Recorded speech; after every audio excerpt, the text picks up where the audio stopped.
Awas hati-hati ya. Materi ini bukan hanya penting untuk sesuai amalan Nabi, tapi nanti ada beberapa keistimewaan ketika Anda bisa amalkan itu. Yuk kita mulai bahasan pertama. Istighfar. Memperbanyak istighfar. Kedua doa. Dan ketiga rehat sejenak. Jadi ada ahli surga yang punya kebiasaan di bumi. Ada ahli surga yang punya kebiasaan di bumi. Kalau Anda ingin lihat ahli surga spesial sedang ada di muka bumi, lihat orang yang rajin tahajud, yang pasca tahajud salah satunya dia perbanyak istighfar kepada Allah Subhanahu wa taala. Ini poin. Jadi, maaf, setelah selesai tahajud, Anda salam kanan, kiri, selesai kemudian witirnya, ada peluang nih amal lagi. Ya. Jangan langsung istirahat. Walaupun cuma satu kalimat. Jeda sebentar. Hadirkan ketenangan setelah ibadah. Syukuri itu semua. Setelah itu baru kemudian Anda kondisikan hati untuk bisa mendekat kepada Allah. Baru Anda ungkapkan kalimat Astaghfirullahaladzim. Astaghfirullahaladzim. Astaghfirullahaladzim. Alladzi la ilaha illa huwal hayyul qayyum wa atubu. Astaghfirullah.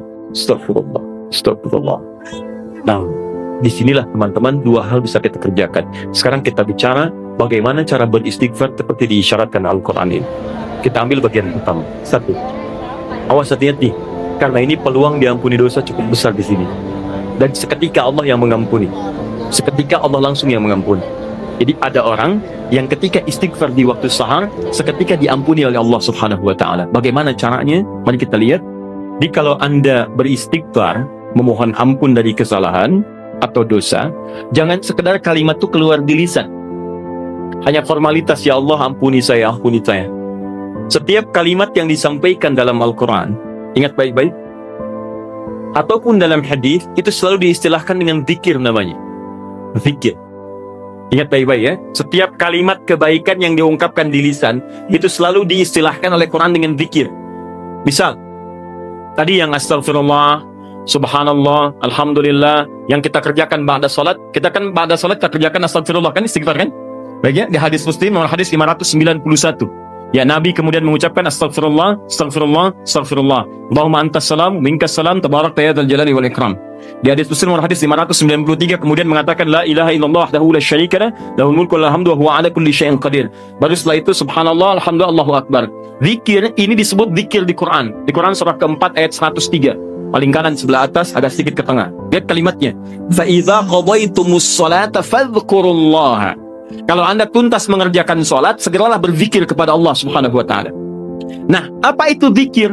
Zikir itu bukan sekedar kalimat yang diungkapkan, tapi zikir secara bahasa saja sudah mengandung arti sesuatu yang teringat, sesuatu yang dirasakan, ingat dan dirasakan.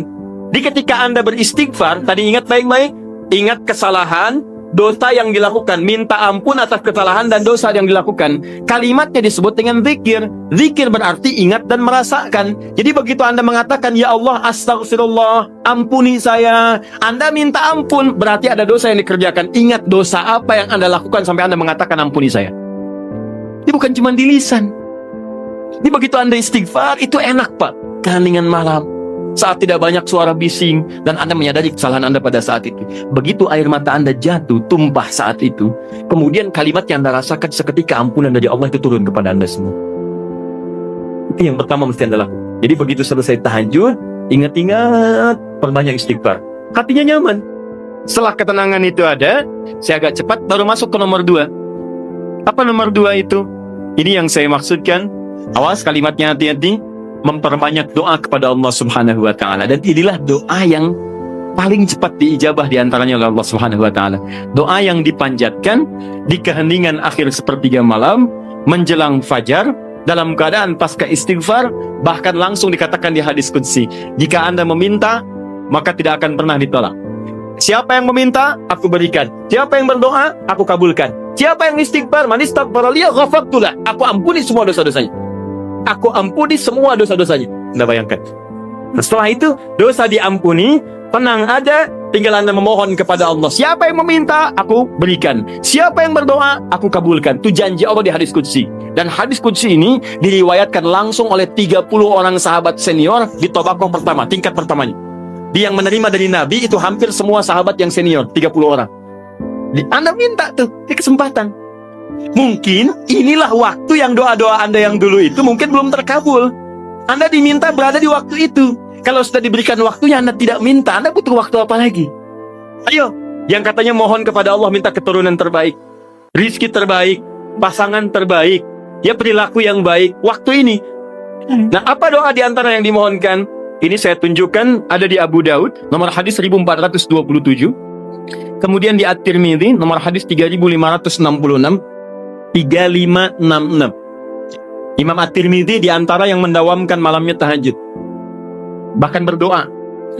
Terus istighfar. Sampai buta matanya. Ya, orang bertanya, Syekh lima hakadha, kenapa Anda masih seperti ini? Dia imam besar, ahli tahajud, ahli Quran, menulis juga Al-Jami' As-Sahih. Dia dikenal dengan Sunan At-Tirmidzi, ahli hadis juga. Tapi di akhir hidupnya banyak menangis sampai buta matanya.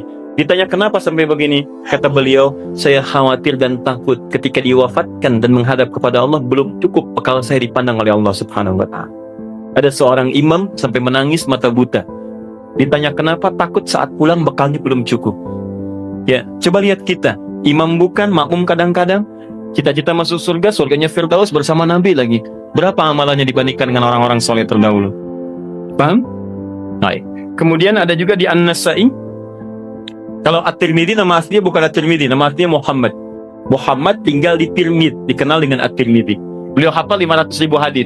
Ya, dan hafalnya lancar sekali, ringan mengucapkan, lunak menyebutkan. Sampai kata Syekhul Islam Ibnu Qayyim Al-Jauziyah mengatakan, kalau dulu ada Nabi Daud bisa melunakkan besi dengan tangannya, maka ini Abu Daud bisa melunakkan hadis dengan lisannya. Baik, tadi At-Tirmidzi sudah. An-Nasa'i, nomor hadis 1747.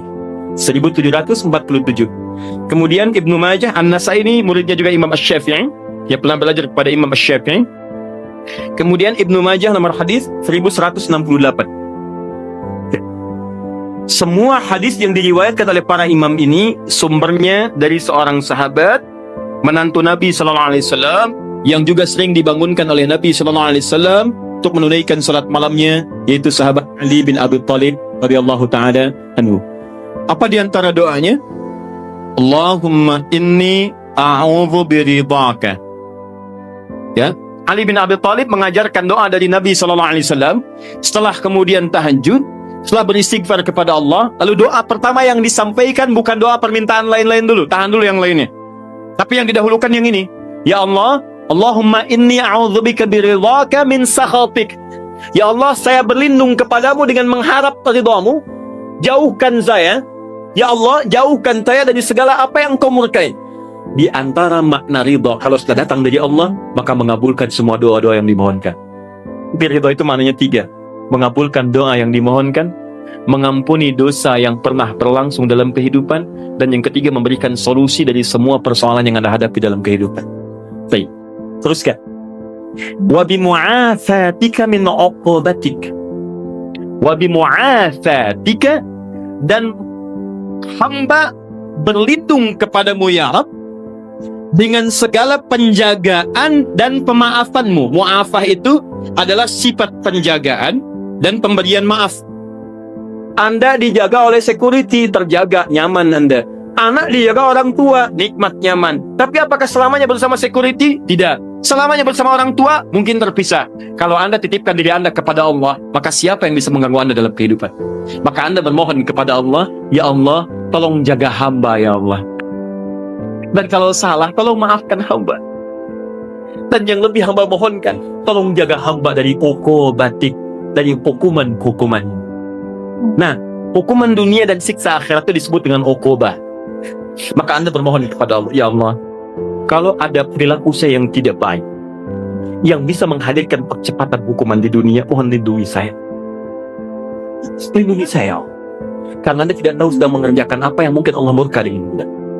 Dan kalau ada jalan kembali saya yang berpotensi menghadirkan hukuman abadi di akhirat, mohon lindungi saya, jaga saya dan maafkan kesalahan saya. Karena kalau cuma dijaga nggak ada pemaafan, masuk juga ke situ. Tapi ketika Anda dimaafkan dari kesalahan-kesalahan Anda, dijaga oleh Allah seketika saat itu, maka nikmat yang Anda peroleh pada saat itu. Paham ya? Nah, maka ini kalimat setelah itu Anda puji Allah. La uhsi sana'an alaik. Ya Allah, saya tak mampu menghitung kebaikan, kemuliaan, dan pujian darimu. Karena itu pujian yang disampaikan karena kebaikan berlimpah yang tak terukur, yang tidak terukur. Seakan-akan Anda katakan, ya Allah, Engkau sudah banyak berbuat baik kepada saya, ya Allah. Saya nggak bisa ngitung, ya Allah. Saya nggak bisa ngitung. Anta kama astaita ala nafsik. Hitungannya sesuai dengan apa yang kau hitung saja. Saya tak mampu menghitung. Tapi mohon ya Allah, di balik segala kebaikan yang tak terhitung itu, saya minta kepadamu ya Rabb, tolong jaga saya ya Allah dari segala hukumanmu, dan tolong ridhoi saya dan jaga saya ya Allah dari segala hal-hal yang mengundang murka-Mu. Itu yang paling indah.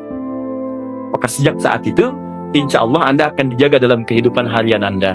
Setelah itu silahkan bebas mau minta apa. Masalah dunia, ya Allah besok saya mau ujian ya Allah, mohon mudahkan ya Rabb. Yang ketiga, ingat setelah tadi istighfar, kemudian berdoa. Setelah itu rehat sejenak untuk persiapan subuh.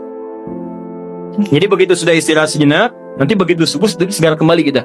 Segar, enak, nyaman. Begitu Allahu Akbar, subuh sudah siap. Kalau wudu batal, perbaiki wudu. Kalau tidak, kita sudah dalam keadaan tenang. Boleh. Sandaran. Nah, itu sunnah. Ketika Anda melakukan itu karena petunjuk hadis, maka Anda dapat pahala. Paling enak. Tidur dapat pahala. Terbayangkan. Sandaran dapat pahala. Itu paling indah. Nah, saya pernah lakukan ini, teman-teman sekalian. Itu waktu di pesantren tuh. Ya, malam ke masjid. Kalau ujian orang ke kelas, kadang-kadang dia ke kelas sampai larut malam, saya ke masjid. Bawa buku juga kita. Ya. Kemudian malamnya sholat. Ya, kemudian setelah itu kita istighfar, berdoa, minta. Ketiduran tuh sebentar. Ya, kalau ke masjid itu kenapa ketiduran di masjid paling enak? Karena menjelang subuh pasti orang ke masjid semua kan? Pasti bangun tuh. Baik. Hampir setiap saya tertidur itu selalu bermimpi kerjain soal. Bangun lagi, alhamdulillah. Sholat. Begitu masuk ruangan ujian, soalnya persis seperti yang dilihat tadi malam. Kemudian hampir selesai. Pernah 1 kali dibagikan. Begitu dibagikan kayak semalam nih. Saya isiin aja tuh. Begitu selesai bagikan, saya selesai mengerjakannya. Saya bilang, saya selesai Pak. Selesai katanya. Kan baru saya bagi, tapi saya selesai. Diambil oleh beliau, dilihat. Nah, sementara ke depan dulu nak ya. Kamu duduk di depan di sini. Tolong lihat teman-teman yang sedang mengerjakan ujian. Bapak beresin administrasi dulu. Selesai. Tapi itu nyaman, enak gitu ya. Saya anjurkan teman-teman, adik-adik terutama yang masih kuliah, masih dekat ya Allah. Karena Allah yang punya pengetahuan. Dekati yang punya, maka Anda akan diberikan hal yang terbaik. Itu ada rumusnya di Quran surah kedua Al-Baqarah di ujung ayat 282. Paling kiri sebelah bawah, paling ujung. Wattaqullah wa yu'allimukumullah. Tingkatkan takwamu kepada Allah, maka Allah akan mengajarkan pengetahuan kepadamu. Apa di antara mana takwa itu? Tambah ibadahnya. Di antaranya tahajud. Makanya orang tahajud dibuka dengan kalimat takwa. Tadi Quran surah 51 ayat 15. Innal muttaqina fi jannatin wa uyun. Sebagian orang takwa tinggal di taman surga. Apa amalannya? Innahum kanu qabla dzalika muhsinin. Kanu qalilan minal laili ma yahja'un. Sedikit tidurnya, bangun malam. Wabil ashari hum yastaghfirun. Istighfar. Nah, saya sarankan, walaupun Anda dalam beraktivitas keseharian, setelah itu istighfar, sebelum rehat, perbanyak doa. Doa, maaf ya maaf, sekali lagi. Kalau di pekerjaan ada kesulitan, minta saat itu. Di rumah tangga ada masalah, minta saat itu. Ya, dalam kehidupan ada persoalan, minta saat itu. Walaupun tidak ada apa-apa dalam kehidupan dunia, minta surga terbaik yang di akhirat. Maka ini di antara sunnah. Setelah Anda kerjakan itu, saya katakan pada Anda, insya Allah akan terjadi perubahan dalam hidup Anda minimal di hari itu. Gak percaya silahkan. Saya akan coba, demi Allah saya katakan. Silahkan coba, bedakan rasanya, rasakan bedanya, dan pasti akan terasa bedanya.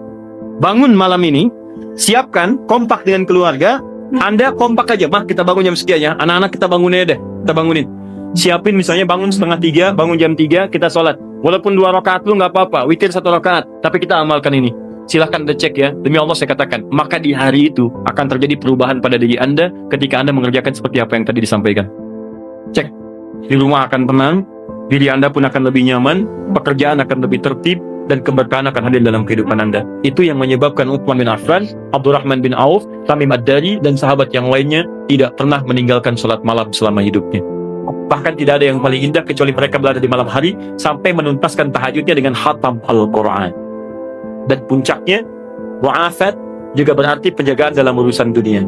Kalau Anda sudah rajin tahajud, maka Anda akan dijaga oleh Allah dari semua kemungkinan yang mengganggu Anda dalam kehidupan. Allah jadi pembela Anda.